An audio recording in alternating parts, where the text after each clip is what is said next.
Alright, ladies and gentlemen, once again a day late because I can do that. Bleach chapter 524 review. So the chapter starts off with, let's see, Isane, you know, Unohana's vice captain, and reading a note from Unohana. The contents are currently unknown. I guess she's saying, goodbye, I'm probably going to die. If you're, by the time you've read this, I'll be dead. And she cries and holds a note. And they show Yachiru pick up the fucking eye patch at KENPACHI, and she's like, well, she just looks at it, and she looks sad too. And they go back to Muken, where Unohana and KENPACHI are currently clashing. KENPACHI versus KENPACHI. And actually, I don't remember the rest of this fucking manga. You know what I'm gonna do, Dirty D? You know what I'm gonna fucking do? I'm gonna cheat. It'll be the cheapest review we've ever fucking seen. I'm gonna look at it page by page and review this shit, because I can't do it. I can't do it right off my fucking thing. I gotta read a manga chapter like 5 times to even memorize it. Really?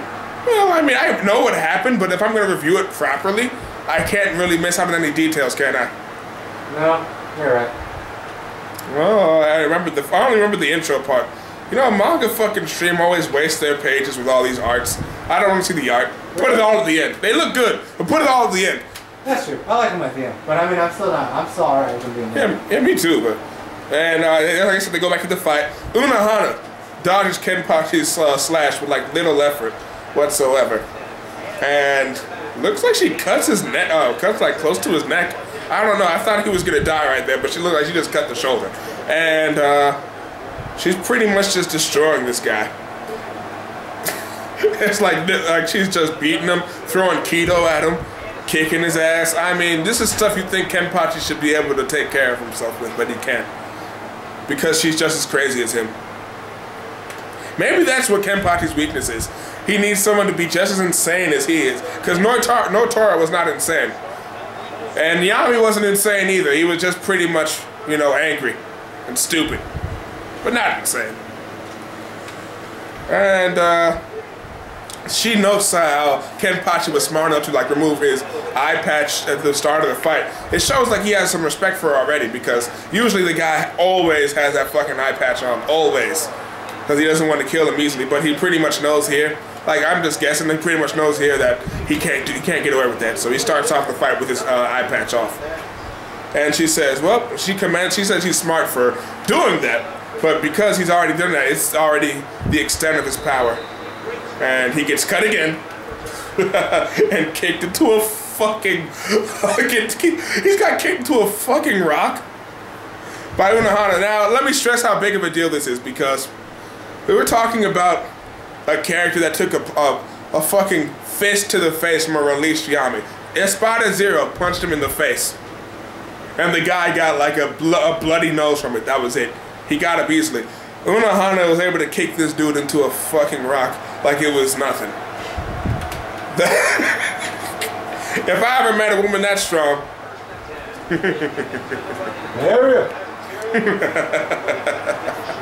I'm gonna try out that death grip technique. But anyway, don't look at me like that. You know you would too. So she's still saying that he's still holding himself back because he like only swings with one arm, as he always does. Because the only time he's done kendo is when he almost died. And she was talking about how he can't possibly enjoy fighting that way. And he's talking about how she's not the same. She's not the same person that he once respected, because she used to be more crazy and not really rely on tactics and you know, mixing her arts together, I guess. He said he once respected her, and she gets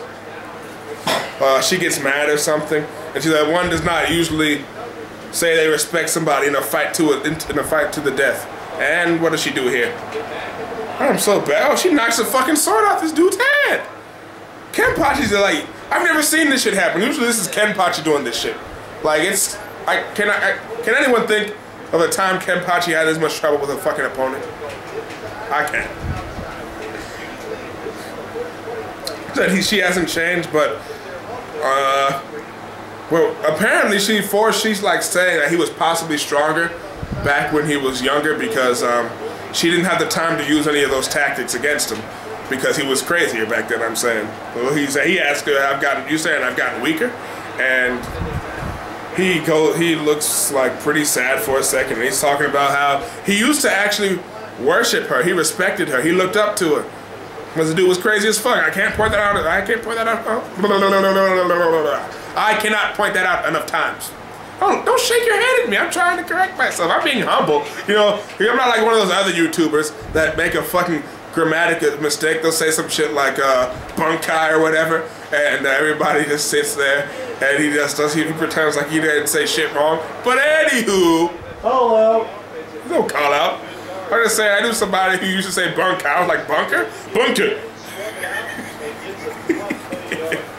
Anywho, he says no matter what he cut, it was always the same. You know, he's bored of it. And but until he met her, he felt fear for the first time. It really is true love. Anywho. Shut up. Oh, it is true love because he cries the next page. I mean, look. He's crying. KENPACHI fucking cried. When has he ever done that, huh? You can't tell me, man. The closest he's ever gotten to that shit was when Ichigo, quote unquote, beat him. Beat him. And it was crying out to his Zanpakuto. Like, now I'm gonna die without ever knowing what it's like to defeat you, and he cries. Damn. And the next panel, he gets stabbed in the fucking throat. And it looks like he died, but apparently not. And she asked him, "Was something the matter?" He seemed to have lost consciousness for a moment. And here's where things gets fucking weird. I feel like the effects of her attacks are getting reversed or something, because she still has the blood that got on her face when she stabbed his neck. And somehow he has his sword back. His sword got knocked out a few pages back. It's all the way over there. But somehow in this panel, he swings his sword easily. But even though his sword was all the way over there.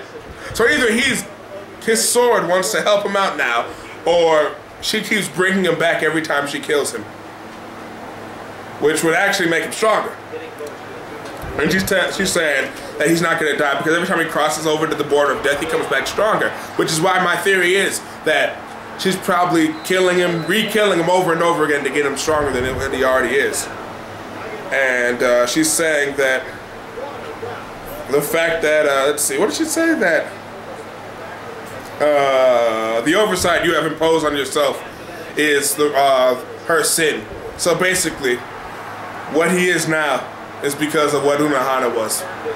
So I guess she feels bad for that. Anyway, that was a decent chapter. Ended way too fast for my liking, but you know, Kubo style. But I mean, lately his chapters have been a little bit longer than this. This felt really short. Maybe because there was less dialogue, I don't know. I really feel bad. I can't remember a fucking short chapter like that. Could you imagine if I reviewed One Piece chapters? Fuck no, I couldn't do it. Those things are a fucking mess.